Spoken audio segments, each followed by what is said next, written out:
Elias Smith Dennis was a politician and soldier from the state of Illinois who served as a general in the Union Army during the American Civil War. Early life and career. Dennis was born in Newborough, New York, and grew up on Long Island. He moved to Carlisle, Illinois, in 1836.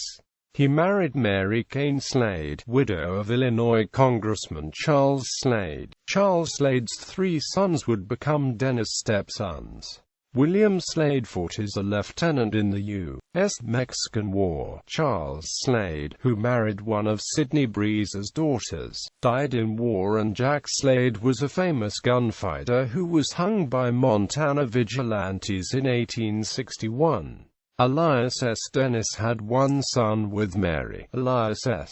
Dennis, Jr. Dennis served in the Illinois House of Representatives from 1842 to 1844 and was an Illinois state senator from 1846 to 1848.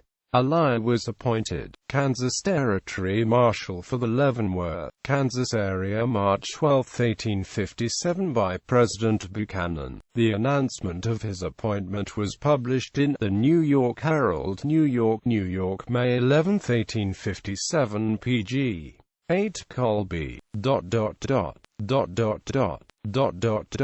In politics he has always been an unwavering national Democrat. In person he is rather tall, well-made, with dark hair, and a most determined cast of countenance. He speaks but little, but is kind, though rather reserved in his manner. Mr. Dennis did not seek the office which he now holds. In fact, the first intimation that he had of his appointment was through the medium of a telegraphic dispatch from a Western member of Congress in Washington, announcing the fact, "We believe him to have a sincere desire to do his duty, and so long as he continues a conservative, we'll have our best wishes for his success." Elias was dismissed from his duties as the Kansas Territory Marshal March 1, 1858.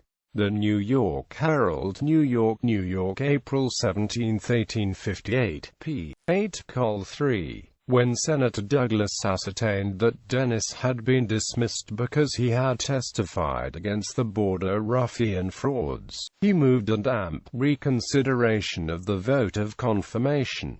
Oligarchic senators said no, never, and free state serviles submitted. The Senate voted 27 for, 20 against Douglas's motion. Mr. Dennis is a Democrat, and his sole offense was telling the truth before the investigation committee of the territorial legislature. He has, however, only made the fate of all the Democrats sent to Kansas, who have flinched, in the slightest degree, in upholding the rascalities of the pro-slavery party.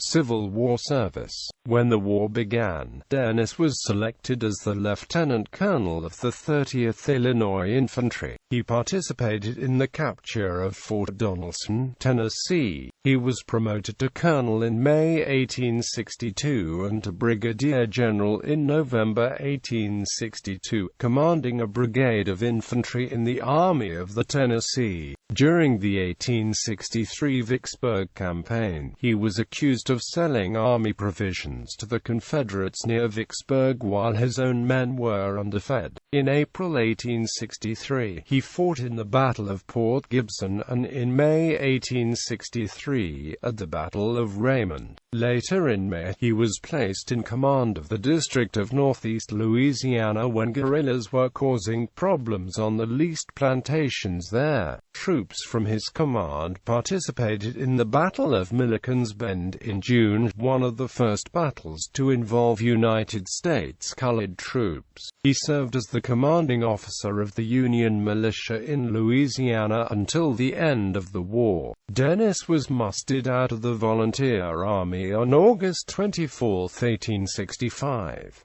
On January 13, 1866, President Andrew Johnson nominated Dennis to receive the brevet grade of Major General to rank from April 13, 1865, and the U.S. Senate confirmed the nomination on March 12, 1866.